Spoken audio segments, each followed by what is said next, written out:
All right, class, this is lesson 4.4, using corresponding parts of congruent triangles. I talked a little bit about this in class, and now we're going to use it quite a bit in this one. So we're going to use the triangle congruence of corresponding parts of congruent triangles to prove that parts of two triangles are congruent. Once again, I'm going to go through some of the parts really fast, but I'll stop and talk about the important parts. So here's your answers for the review. If you want to pause now and do them first, that'd be cool.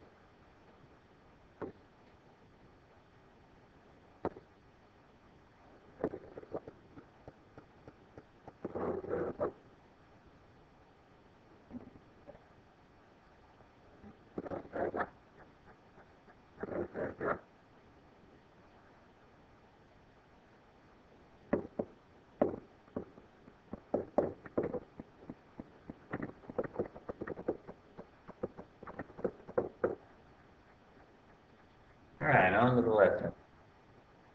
This number 8, I don't know why it's there, but I'll just give you the answers to it real quick. It's kind of a review, so go ahead and pause right now, go through this problem, and then check back for the answers.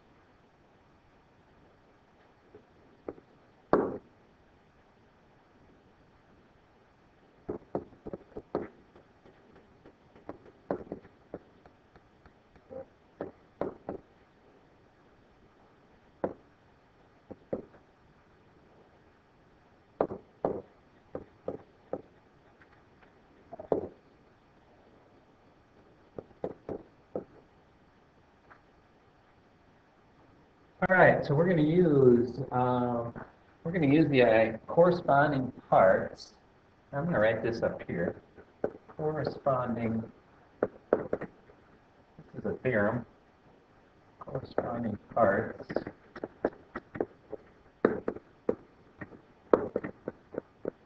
of congruent triangles are congruent. And we're going to use the acronym C to represent that when we do it in the proofs. So I'm going to do a full proof for this one. Let me set it up here.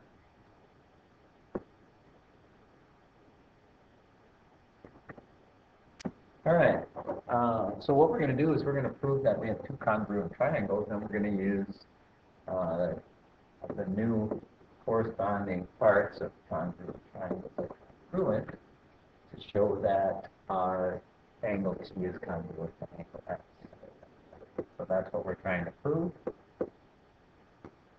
And so to prove the two triangles are congruent, we need three things, and that's why you see three boxes here. Two of the things we're given. We are given that RS, segment RS is congruent to segment UT, and that segment RT is congruent to segment US. And then we can see from the diagram that both triangles share a side. So we can say that RU is congruent to RU, and that's the reflexive property of congruence. And then from all that, we have three pairs of corresponding sides that are congruent. So that means we're going to use the side postulate to show that triangle UTR is congruent to triangle RSU.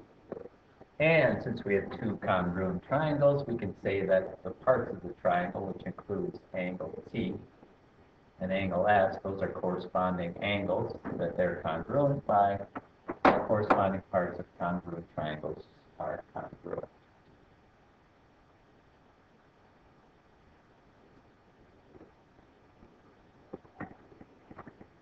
Hey, pause if you want to try this.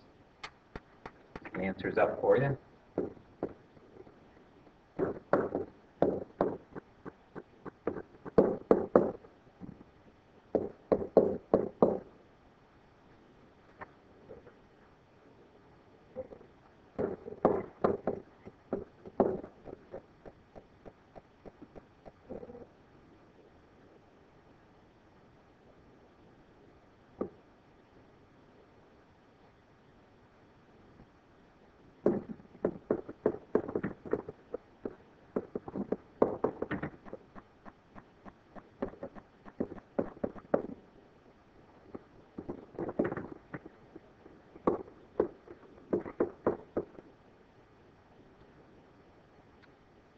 All right, problem 2, proving triangle parts congruent to measured distance.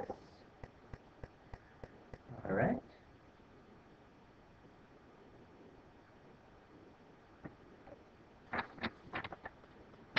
Again, I'm going to use a flow group here. All right, so we're going to try and prove that angle C is congruent to angle U. Again, we're going to use the corresponding parts congruent, triangles are congruent. And if you look at the figure, kind of see where I'm going here. We have 2 right angles, those are going to be congruent. And then we have 2 given congruent sides, so we have 2 pairs of congruent sides in the included angle that are congruent. So we can get the 2 triangles are congruent.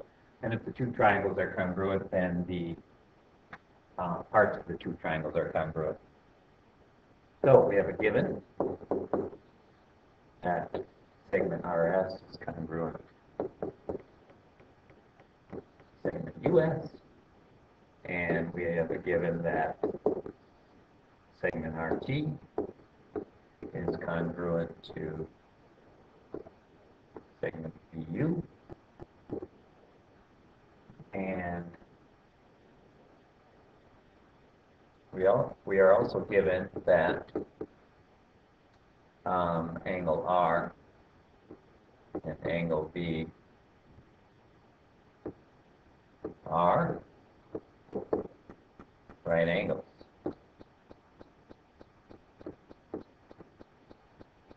So, since they're right angles, we can say that angle R is congruent to angle B, and that's because all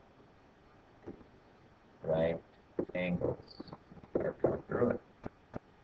And from those 3 things, we have 2 sides and an included angle. So by side angle side postulate, we have triangle SR is congruent to triangle SBU. And from that, we can get the parts. Angle C is congruent to angle U by corresponding parts. Congruent triangles are congruent. All right. Lesson check. Missed one. I'll fill in this flow proof. If you want to try it on your own first, go ahead and pause here.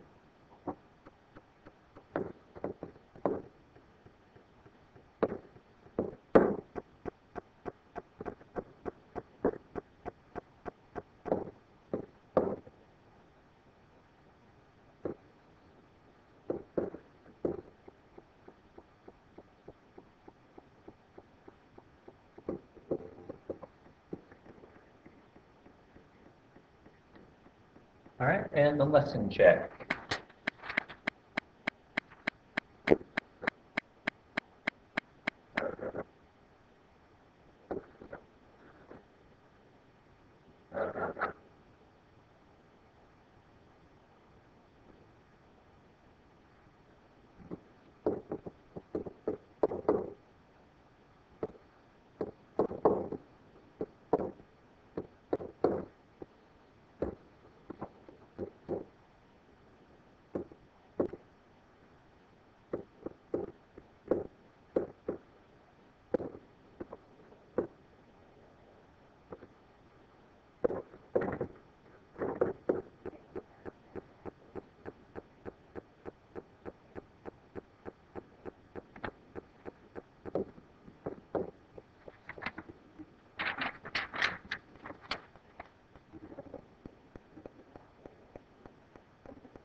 the end of the video. We'll see you tomorrow.